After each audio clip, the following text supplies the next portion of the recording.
And by the time you come to him in that calling, he passes you through the layers of fire for your purification. This is a great time to be prepared and embrace the call of God. But Pastor John makes us understand in this video the price to pay for such a walk with God. Your spirit will be awakened by this video. Kindly watch till the end. Who can I send? Oh, and who will go for me? Yeshua is saying, who will I send? Who will I send? He can't send you if he has not called you. And if he calls you, he will summon you up to the realms of fire. He sends who he has called. And when he calls, he expects you to journey to him.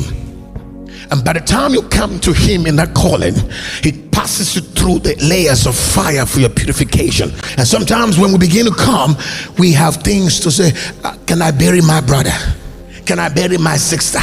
Can I bury my father? My father just died. Can I bury my father? Shut your mouth up. Let the dead bury the dead. The rudest man that has ever lived on earth was Jesus. Jesus looked and saw a man and see this man could be a custodian of a certain spiritual realities for his nation and for the future and for his generation. He said, you here, come follow me. He said, sir, I really want to follow you. I have heard your call, but something about my dead father can't let me. So Jesus calls you to leave something that is so significantly attached to your treasures, to your values. Some of you are saying, I am called by God. You're not called. All of you who are wishing to be called, you're not called. God calls you in the midst of something you don't want to let go. At what point did he call Peter? At the point of abundance. Peter had a miracle. Fishes from everywhere. He became a multi-millionaire in 1 second. And then he looked at that. He looked at the fishes, millions of fishes everywhere. His net broke. He called other fishermen, come help me here. So he became rich overnight. So he looked at the money, looked at Jesus, he looked at the fishes, said, this could be the next big deal in my financial explosion. But he looked, then he left the fishes, he left the net, he left everything.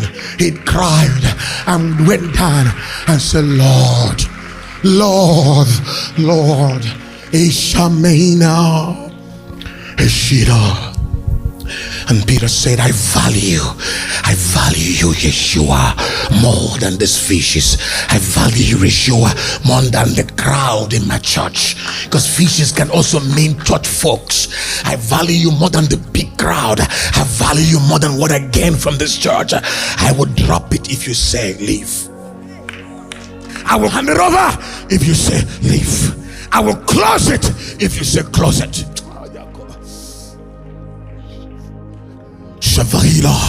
You want to experience his call and you're not losing anything?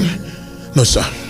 Nobody disengages to respond to God's call without disengaging from something that is so valuable to you. There has to be an exchange. What was it that Saul was going for? It was a kill of Christians. A man who had power going to kill and destroy Christianity. Immediately Jesus struck him. He said, Lord, what would you want me to do? He left that assignment. He left his legal institution. He left all of his positions. He left all his powers and influences and became a servant of Jesus Christ. In fact, he became a servant. What he became was he lost everything that he was in the natural to become everything that God wants him to be in the kingdom. Let me tell you something. Until you are ready to pay that price, forget it.